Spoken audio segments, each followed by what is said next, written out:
Subscriber भी दिखाई दे रहे हैं। चलो बढ़िया बढ़िया। माँ के लिए पानी भी दे दे बोतल में। ओके जी ओके। अनीता की मम्मी को छोड़ने मुझे यहाँ से 10 किलोमीटर दूर श्रीगांव। देखो चमक तो मर रही है सरकारी नौकरी की, ये तो बात है भाई। कि मामी जी को अभी मुझे यहाँ से श्रीगांव छोड़ना है। यहाँ पर ललिता की मम्मी यानी कि भाभी जी आ रहे हैं। भाभी जी कैसे तबियत? तो चलो भाई फाइनली भीम भला भी पहुँच गया भाई अपने हाथी को लेके। गुड्डू चला गुड़िया की ढूंढ में। चल ठीक है, कुछ ही दिन में दूल्हा बनने वाले और कहाँ घूम रहे हो यहाँ? तुमने क्लिनिक में होना था, यहाँ कहाँ घूम रहे हो तुम? अब देखिए जी सन 1997 की बात है। उस समय सुबोध भाई ने फार्मेसी की थी। इनकी डिग्री पता नहीं कहाँ गई। बोला फिर बहुत पुराने मॉडल है हमारे सुबोध भाई ना। मैं नहीं करता कैमरा। तो चलिए जी हो गई नई ब्लॉग की शुरुआत। तो हेलो दोस्तों, क्या हाल चाल है? मैं बिल्कुल मस्त हूँ। उम्मीद आप लोग जहाँ होंगे स्वस्थ होंगे, मस्त होंगे, परिवार के साथ व्यस्त होंगे। मेरा नाम है रविंद्र भावगुणा और स्वागत करता हूँ आपका देवभूमि उत्तराखंड के इस खूबसूरत से गाँव धौलतरी गाँव से। तो देखिए जी मौसम की बात किया तो पूरा नीला आसमान, बाकी सामने सूर्यदेव दर्शन दे रहे हैं। ठीक सामने देखो भाई फौजी की माँ जी मस्त करके खेतों की ओर जा रही है। पेट पर रखी हुई कंडी। तो स्पेशल बोला गया कि मेरे को भी दिखा। ठीक है ठीक है, दिख गए सही है। और बाकी यहाँ की बात किया है तो माँ ने धूप में धान को सुखाने रखा हुआ है। बहुत सारे लोगों ने कमेंट किया था कि आपकी माँ जी ब्लॉग में नहीं दिखाई दे रही, तो मन नहीं कर रहा है ऐसे ब्लॉग देखने का। तो आज फिर माँ के दर्शन कराते हैं आपको। देखो भाई वैसे तो माँ सुबह ही चले जाती है खेतों की ओर, लेकिन मैंने आज माँ को स्पेशल बोल रखा घर में रहना। भाई बहुत सारे लोग आपको याद कर रहे हैं। तो माँ जी क्या हाल है? हाँ सही बात है भाई, बिल्कुल बिल्कुल बिल्कुल बिल्कुल। अब देखिए जी आज मुझे यहाँ से ऋषिकेश जाना है, तो कुछ काम है वो आपको आगे बताएंगे क्या काम है। बाकी चलो भाई माँ के दर्शन भी करा दे आपको। माँ जी और बाबा ठीक ढंग से जाना। हाँ जब पहुंचा तो फोन करे। ठीक ठीक ठीक ठीक ठीक ठीक ठीक ठीक। चलो भाई रुपये है। अच्छा तो माँ बोली रुपये के पास भी जाना, तो छोटे भाई के पास जाना भी जरूरी है भाई, क्योंकि उसकी थोड़ा तबियत खराब है। बल नहीं माँ है। चलो थोड़ा आर भी लिख दो तो बाल फाट दो। अच्छा आर लिख बाबा। तो माँ बोल रही रुपये के लिए आड़ू लेके जाना, क्योंकि दूध तो फट जाएगा, क्योंकि नीचे बहुत ज्यादा गर्मी है। तो इस वजह से आड़ू ले जाऊँ। ठीक है। तो अब माँ जी खेतों में जा सकती है। अच्छा ठीक है भाई ठीक है। माँ ने रुपये के लिए संदेश दे दिया, यानी कि छोटे भाई के लिए कि अपनी पढ़ाई पे ध्यान देना और अपने शरीर का भी ध्यान रखना। क्यों माँ? जब पहुँचा लो तब फोन करे। ठीक है। तो माँ ने बोला जब पहुँचेगा वो तो फोन करेगा। यहाँ से आज मैं और मेरा साथ छोटा भोला भीम जा रहा है। तो चलो भाई माँ तो खेतों में जा रही है, तो अनीता ने बोतल में पानी रख दिया है, क्योंकि भाई माँ पानी नहीं पीते कभी। तो लो भाई माँ के लिए पानी भी दे दे बोतल में। ओके जी ओके, थैंक यू बोल दे भाई। ठीक है ठीक है, बाय बाय बाय बाय। तो अभी मैं आड़ू के लिए जा रही हूँ, भैया के लिए लाऊंगी आज आड़ू। तो इधर जा रही हूँ मैं बुआ की गौशाला में। तो इधर बुआ लोगों का बगीचा भी है। हेलो गाई। फूफो फूफो प्रणाम, आड़ू दे दो।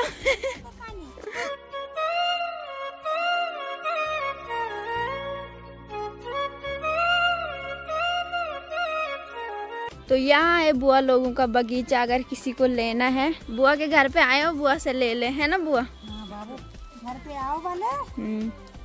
बंदर होने वाले बुआ को परेशान कर दिया, परेशान। हाँ तो आजकल बहुत सारे बंदर आ रहे, बहुत ज्यादा। तो चलो भाई समय अभी 10:30 बज रहे और अभी थोड़ी देर बाद मेरी तैयारी यहाँ से देहरादून जाने की। तो अभी मैं सबसे पहले बाइक लेके सड़क के ऊपर जा रहा हूँ, क्योंकि मामी जी यानी कि अनीता की मम्मी है। अनीता की मम्मी को छोड़ने मुझे यहाँ से 10 किलोमीटर दूर श्रीगांव। एक्चुअली वहाँ किसी का स्वर्गवास हुआ, तो मामी जी वहाँ पस्तो देने जा रहे हैं। बाकी यहाँ देखो यहाँ हमारे जेपी भैया भी आ रहे हैं। भाई नाम आयुष्मान, कैसे हैं आप? बढ़िया भाई जी। और देखो चमक तो मर रही है सरकारी नौकरी की, ये तो बात है भाई। नहीं पर अरे पहले भी बनाते थे, लेकिन वो चमक नहीं दिखती थी ना। और बहुत बहुत बधाई हो, पूरे परिवार के साथ आ रखे हैं गाँव में। 1 महीना तो रहोगे? क्यों नहीं आएंगे 2-4 दिन में। अब तो पता है शादी में है आप। क्यों कमकाल में है अखिल भाई शादी में ही है डेरा। बिल्कुल। अब वहाँ एक टंगड़ी पे डांस होगा। तो भाई अभी ऑफिस जा रहे हैं। हाँ यार मुझे अभी मीटिंग में भी जाना है। सही बात भाई, बहुत तगड़ा डिपार्टमेंट है, मतलब बोलने के लिए सरल है। क्योंकि मैंने अपनी गाड़ी जो है वो उत्तरकाशी छोड़ के। हाँ बिल्कुल बिल्कुल। मैं मामी को छोड़ने के बाद बाइक भैजी के हवाले कर दूंगा। फिर मैं यहाँ से चूली खेत तक जाऊंगा, वहाँ पे भीमू बुला रहा है अपनी बुलेट लेके, फिर उसके साथ जाऊंगा। ठीक है चलो फिर। रिस्के जा रहे हो? हाँ रिस्के जा रहे जाओ। आराम से, वहाँ पे गर्मी बहुत है। बहुत तगड़ी भाई जी। यहाँ से कचमना नहीं, मतलब यहाँ से मतलब हमें ट्राउजर में जाना है हल्का ना। ठीक ठीक ठीक ठीक ठीक, वो भी जरूरी है। चलो फटाफट बाइक स्टार्ट करता हूँ, चलता होता हूँ। तो चलो ठीक है, मैं तेरी मम्मी को छोड़ने जा रहा हूँ। ठीक है बाय बाय बाय। फिर मैं आता हूँ, स्नान करता हूँ, फिर ऋषिकेश निकलता हूँ। ठीक है। तो चलिए जी मैं आगे तक जा रहा हूँ, क्योंकि मामी जी को मैंने अभी फोन किया तो मामी जी बोल रहे मैं पैदल थोड़ा आगे तक आ गई हूँ। तो चलो फटाफट मामी जी के पास जाता हूँ, फिर मामी जी को श्रीगांव में छोड़ता हूँ। एक्चुअली श्रीगांव के लिए यहाँ से कोई गाड़ी नहीं मिलती है, बस कभी कभार कोई लोकल गाड़ी चलेगी तब जाके उस पर सवारी जाती है, तो फिर पैदल ही जाना पड़ता है। तो चलिए जी मामी जी मेरा यहाँ पर इंतजार कर रही है। प्रणाम। बढ़िया। हाँ ठीक है। बाकी मामी जी को अभी मुझे यहाँ से श्री गाँव छोड़ना है। चलो तब है, चलो भाई जल्दी चलते क्योंकि मुझे फिर यहाँ से ऋषिकेश जाना है। अब देखिए आज के समय में जहाँ भी जाता हूँ, जिस गांव से होके भी जाता हूँ, छोटे छोटे बच्चों से लेकर बड़े बड़े बुजुर्गों का भरपूर प्यार मिलता है। ये सब आप लोगों का प्यार है, आप लोगों का आशीर्वाद है। जहाँ एक समय ऐसा था जहाँ कोई नहीं जानता था, लेकिन आज के समय में लगभग हर कोई जानता है। तो अपना प्यार और आशीर्वाद ऐसे ही बना के रखना। तो सफर में आगे बढ़ते हुए मैं ढूंग गांव के पास पहुंच गया हूं। ठीक सामने जो गांव दिखाई दे रहा है ये है ढूंग गांव। बाकी ढूंग गांव के बाद जो लास्ट गांव आता है वो है सिरी गांव, और इस रोड का जो आखिरी पड़ाव है वो सिरी गांव तक ही है। उसके बाद ये सड़क भी समाप्त हो जाती है। तो देखिए ठीक सामने ये जो गांव दिखाई दे रहा है ये है सिरी गांव, और सिरी गांव के जो सबसे ऊपर वाले हिस्से में ये जो यहाँ मंदिर दिखाई दे रहा है ये है माँ दुधियाड़ी देवी का मंदिर, जो कि हाल ही में बना। तो चलिए जी फाइनली मैं सिरी गांव के बस अड्डे के पास पहुंच गया हूं, और ये सड़क यहीं तक है। इसके बाद गांव लग जाता है और गांव के लिए पैदल जाना पड़ता है। मामी जी यहीं पे उतरेंगे, मैं यहां से गांव के लिए निकल जाऊंगा फिर से। तो चलो फाइनली मैंने मामी जी को यहाँ पे छोड़ दिया। चलो ठीक है मामी जी, मिलते हैं फिर। ठीक है ठीक है ठीक है ठीक है। यहाँ पे अपने सब्सक्राइबर भी दिखाई दे रहे हैं। चलो बढ़िया बढ़िया बढ़िया। तो चलो भाई मैं फिर से घर के लिए निकल पड़ा, क्योंकि मुझे अभी फटाफट तैयार होना है और उसके बाद मुझे भी ऋषिकेश के लिए निकलना है। और यहाँ देखो भाई छोटे छोटे बच्चे मस्त करके यहाँ पर क्या कर रहे हैं, आ रहे हैं। वाह वाह वाह। तो छोटे छोटे बच्चे मस्त करके यहाँ पर खेल रहे हैं भाई। बाकी निकलते हैं अभी घर के लिए। देखो भाई पहाड़ों में बहुत सारी जगह ऐसे जहाँ टावर तो लगा लेकिन टावर काम नहीं करता। ठीक इस वाले टावर की भी ऐसी कंडीशन है, सिर्फ टावर खड़ा कर दिया और बाकी इस पर कोई भी मशीन फिट नहीं कर रखी है। और इस टावर को यहाँ पर लगे लगभग 1.5 से 2 साल हो गए हैं, लेकिन क्या ही बोल सकते हैं भाई। इसी वजह से पहाड़ों में बहुत सारे गाँव है जहाँ लोगों को नेटवर्क की सुविधा नहीं मिल पाती है। अब देखिए पहाड़ों में ऐसे बहुत सारे स्रोत हैं जो गर्मी के कारण धीरे धीरे करके सूखते जा रहे हैं और इन पर कोई ज्यादा ध्यान नहीं दे रहा है। और पहाड़ों में ऐसे बहुत सारे गांव हैं जहां के प्राकृतिक स्रोत तो पूरे तरीके से सूख गए हैं और वहां के लोगों को पानी की बहुत सारी दिक्कतों का सामना करना पड़ रहा है। इसका सबसे बड़ा कारण तो ग्लोबल वार्मिंग है और ऊपर से लोगों ने जो जंगलों में पेड़ की कटान कर दी है वो भारी मात्रा में हो गई है। तो उस वजह से उसका असर अब प्रकृति दिखा रही है और जिस हिसाब से पहाड़ों में पेड़ों को काटा जा रहा है उस हिसाब से लोगों का पहाड़ों में रहना बहुत मुश्किल हो जाएगा। बहुत सारे गाँव तो ऐसे भी है जहाँ अब गर्मियों के महीने पंखे चलना शुरू हो गए हैं।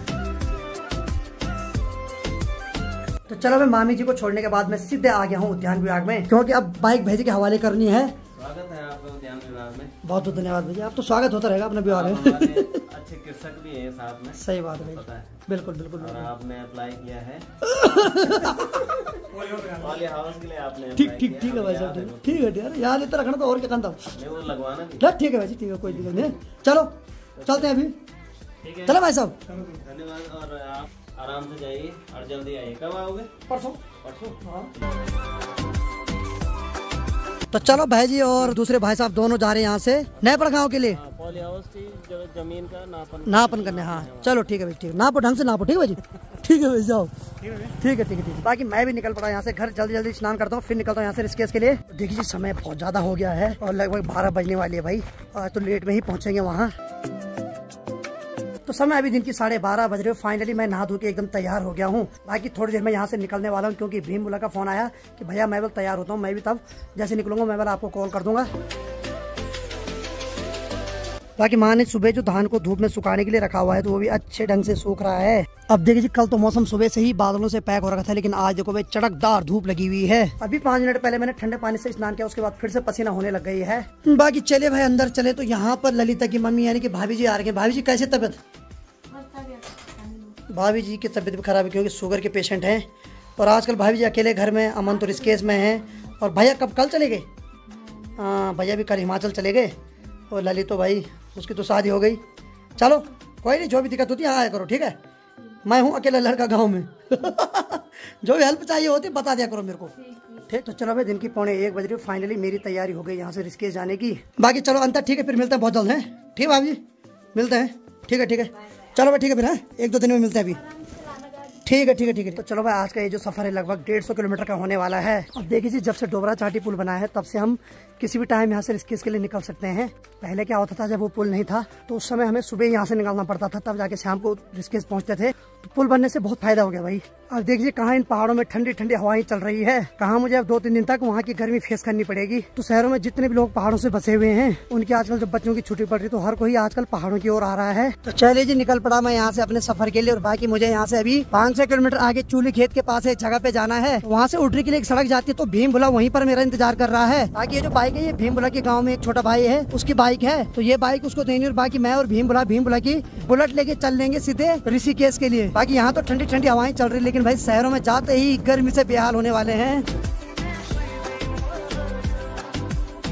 तो चलिए फाइनली मैं चूली खेत के पास पहुंच गया हूं। और यहाँ से जो ऊपर के लिए सड़क जा रही वो जा रही उडरी गांव के लिए। और यहाँ से जो उडरी गांव की दूरी है 6 किलोमीटर है। और भीमबुला भी यहीं से आ रहा है तो मुझे यहीं पे उनका इंतजार करना है। बाकी ये बाइक जिस भाई के है वो यहाँ से इस बाइक को अपने गांव यानी कि उडरी गांव के लिए ले जाएगा। और मैं वो भीमबुला की बुलेट पे यहाँ से ऋषिकेश के लिए चले जाएंगे। तब तक इस छतरी के नीचे आराम करता हूँ। अब देखिए जी छतरी के भी ऐसे हाल है कि देखो 3 बीम तो ठीक है और बाकी जो चौथा बीम है इसका तो क्या ही बताऊं भाई। ये तो बिल्कुल सरिया के सहारे रखा हुआ है। यहाँ पर ऐसे ऐसे जुगाड़ है पहाड़ों में बहुत सारी जगह। हालांकि बगल में नई छतरी बनी हुई है मैं वहीं बैठूंगा भाई। बाकी देखिए छतरी से ठीक पीछे की ओर देखें तो कितना खूबसूरत नजारा दिखाई दे रहा है। बाकी ठीक सामने देखो भाई ये जो खेत है यहाँ लोगों ने धान की रोपाई भी कर दी है। पहले के जमाने जब सड़क नहीं थी मुख्यम के लिए तो लोग यहीं से पैदल होते हुए पूरे खमकाल से पूरे मुख्यम के लिए पैदल जाते थे। अब देखिए बोलते हैं जब किस्मत साथ नहीं देती तो हर जगह से धोखा खाना ही पड़ता है। अभी मुझे भीमबुला का फोन आया उसकी बुलेट की चाबी कहीं खो गई वो मिल ही नहीं रही। वो बोल रहा भाई जी मैंने आधे घंटे से ढूंढ रहा हूँ बोले मिल ही नहीं रही। अरे यार क्या होगा मैं यहाँ बैठा हूँ आधे घंटे से। चलो देखते हैं क्या होता है अभी। अब देखिए कभी मैं ठीक सामने देखो भाई इस धार के ऊपर जाता था ये है फुरमुला धार और यहीं पर कभी वीडियो अपलोड करता था। अब तो खैर वाईफाई लगा दिया है। वाईफाई भी किस्त के हिसाब से चलता है। कभी कभी तो मेरा मन करता है जो मैंने वाईफाई लगा रखा उस पर लिख दूं पितरों का आशीर्वाद। 10 दिन चलेगा 15 दिन बंद रहेगा। चलो भाई अभी मेरे को एक अच्छी खबर और सुनाई दी। अभी भीमबुला का फोन आया कि बुलेट की चाबी मिल गई है वो भी वहाँ से निकलने वाला है। नहीं तो मैं भी सोच रहा था क्या हो रहा है। पहले हम ऑलरेडी लेट चल रहे हैं घर से ऊपर से चाबी भी नहीं मिलेगी तो और लेट हो जाएगी। लेकिन अब चाबी मिल गई तो फाइनली वो पहुंचने वाला यहाँ। तो चलो भाई फाइनली भीमबुला भी पहुंच गया भाई अपने हाथी को लेके। और हाथी पे 3-3 आ रहे भाई 2 से काम नहीं चलता। और ये बोला जिसकी बाइक मेरे पास थी ठीक बोला तेरी बाइक सकुशल आ गई यहाँ ठीक है अब आराम से चला। क्या बोल रहा था लीन कराएगा बोला बाइक। हाँ एक्चुअली इसका परसों टायर फटा कल नया टायर लगवाया अब बोल रहा बढ़िया ढंग से लीन कराऊंगा। जो लीन करा तो विलीन हो जाता है इसलिए लीन मत करा। बहुत लंबा चलना है अभी लाइफ में बहुत कुछ करना है। माँ बाप की गरीबी दूर करनी है। सड़क में करेगा गरीब दूर। और बोला क्या है अच्छा मिल गया चाबी चाबी खो गई थी नहीं। चलो भाई बताओ भाई ये देखो भाई हाथी कितना भी बड़ा अगर ये खो गया ना तो हाथी किसी काम का नहीं है। डबल लॉक था पता बताओ ऊपर से डबल लॉक था। नहीं तो बोला न्यूट्रल ला ही देता है क्योंकि उडरी से यहाँ तक न्यूट्रल है। क्यों चलो चले कितनी देर रहे मतलब आधे घंटे से ऊपर ही लगा। अब ज्यादा बताऊँ तो तू बुरा मानेगा। कम ही बता रहा हूँ चल ठीक है चलो चलो। और आते ही भीमबुला ने अपने फोटोग्राफर वाला कैमरा निकाल दिया है। हाँ चल कोई बात नहीं ठीक लग रहा है। इसको देखते देखते बढ़िया बुकिंग आ रही है। बोला जल्दी जल्दी ब्लॉग शूट कर फिर निकल यहाँ से बहुत टाइम हो गया। आपको मैं तो अभी आ रहा आपने बहुत देर से पर कोई बात नहीं इतना मैं उस पगली के लिए नहीं रुका कभी। तभी वो पगली नहीं रुकी तभी नहीं रुकी होगी उसने ब्रेक नहीं मारी लाइफ में। बाकी गुड्डू बोला चल बड़ा बोला गुड्डू कहाँ गुड्डू चला गुड़िया की ढूंढ में। चल ठीक है बाइक ठीक हो गया अब। ओ भाई साहब गुड्डू तो लीन कराने लगे अभी से। चलो अब मैं और भीमबुला निकल पड़े यहाँ से ऋषिकेश के लिए। बाकी यहाँ से 7-8 किलोमीटर आगे लमगांव पहुँचते ही भाई वहाँ से हमें गर्मी फेस करनी पड़ेगी भाई। क्यों बोला बहुत गर्मी है भाई उस इलाके में। हालांकि वहाँ 5G है लेकिन 5G से हाई-फाई वहाँ गर्मी भी है भाई। चलो और उसके बाद ही गर्मी जी झेलनी पड़ेगी। देखिए सफर में आगे बढ़ते हुए ठीक सामने ये जो गांव दिखाई दे रहा है ये है धनेटी गांव। मात्र कुछ दिन बाद हम यहाँ अखिल भाई की बारात में आएंगे और एक टंगड़ी पर डांस करेंगे। क्या बोला।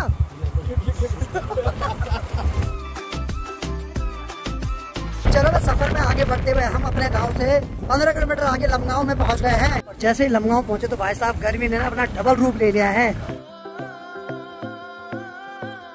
तो चलो भाई जैसे लमगांव मार्केट पहुंचा वैसे हमारे साथ अखिल भाई मिल गए यहाँ पे। कुछ ही दिन में दूल्हा बनने वाले। और कहाँ घूम रहे हो यहाँ। काम भी देखना पड़ता है। काम तो तुम्हारी जिंदगी भर रहता है भाई। हाँ। और इनके साथ देखो हमारे फार्मासिस्ट साहब क्या बात है, आजकल तो सीजन है। तुमने क्लिनिक में होना था, यहाँ कहाँ घूम रहे हो तुम? अरे अगर सीजन में हम तुम्हारे साथ होते हैं। नहीं हमारे साथ तो तुम कभी नहीं भगवान जैसे। तुम्हारे साथ रहता मैं तो भूखा मर जाता। भाई जी थोड़ा ध्यान समझा करो तुम। चलो ठीक है ना सब, बहुत जल्द आप भी एक टंगड़ी पे नाचने वाले हो अखिल भाई शादी में। हम तो 2 टंगड़ी पे नाच गए। नहीं कभी कभी तो आप एक में भी नाच दो। इस बार दिखाएंगे आपको नर सबको, ठीक है। बाकी अखिल भाई बस 2-4 दिन उंगली पे गिन रहे होंगे आप, हैं? चलो बड़े लग रहे हैं। तब बताओ दिन भी बड़े लग रहे भाई अब। सही बात है भाई। चलो बाकी मैं जा रहा हूँ, तुम्हारा कोई सामान है वो भी लेके आना बन, ठीक है। बाकी टाइम काफी हो गया, समय से निकलो। ठीक परसों मिलते हैं फिर, ठीक है। अब देखिए जी सन 1997 की बात है, उस समय सुबोध भाई ने फार्मेसी की थी। अब हालांकि जिन्होंने 2012-13 में की वो तो फर्स्ट क्लास खारे कमा रहे हैं, इनकी डिग्री पता नहीं कहाँ गई। फिर ये भी बोल रहे मेरे को ब्लॉगर बना दो यार, मैं ब्लॉगिंग चैनल खोलता हूँ। खोलो फिर। बहुत पुराने मॉडल है हमारे सुबोध भाई। चलो ना मैं नहीं करता कैमरा बंद। चलो यार हंसी मजाक इनके साथ चलता रहता है। तो चलो भाई अखिल भाई से विदा लेते हैं, ठीक है भाई। तुम्हारा काम भी हो जाएगा जो तुमने मंगा रखा सामान, ठीक है। फिर कुछ ही दिन बचे हैं, ठीक है। ठीक है, और तुम भी भाई गाड़ी में मत चलो, ठीक है। ठीक है बाकी सोच भाई, ठीक है। तुम्हें ब्लॉगर बनाएंगे यार अभी। तुम्हारे 97 की डिग्री को हम फेल नहीं होने देंगे, ठीक है। चले भाई चलो अब। तो सफर में आगे बढ़ते हुए हम डोबरा चाटी पुल के पास पहुंच गए हैं। तो सफर में आगे बढ़ते हुए हम चंबा मार्केट में पहुंच गए हैं। बाकी यहाँ से अभी ऋषिकेश की दूरी 60 किलोमीटर है।